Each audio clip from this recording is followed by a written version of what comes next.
Breaking news, CBI স্ক্যানারে এবার salt লেকের হোটেল কর্মী আর্চিকর তদন্তে হোটেল কর্মীকে সিবিআই এর তলব। সল্ট লেকের এক হোটেল কর্মীকে সিবিআই এর তলব। অর্পিতা রয়েছে আমার সহকর্মী। অর্পিতা, কোন সূত্র ধরে এই হোটেল কর্মীকে তলব সিবিআই এর? সিবিআই সূত্রে কি জানতে পারছো?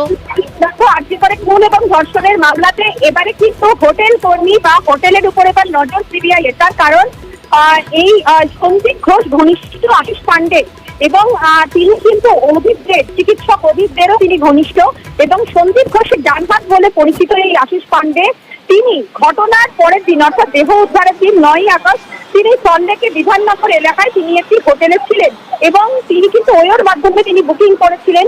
সেই হোটেলের কর্মীকে আজকে তলব করে সিবিআই আধিকারিকরা তাকে জিজ্ঞাসাবাদ করছে যে হোটেলে তিনি কখন তিনি চেকিং করেছিলেন এবং তার পরের দিন তিনি 10 তারিখ তিনি 10ই আগস্ট তিনি চেক আউট করেন, ঠিক কি পারপাসে তিনি এখানে ছিলেন সেই বিষয়ে পরিস্থিতির উপর নজর রাখো অর্পিতা, পরবর্তী আপডেট নেব তোমার কাছ থেকে।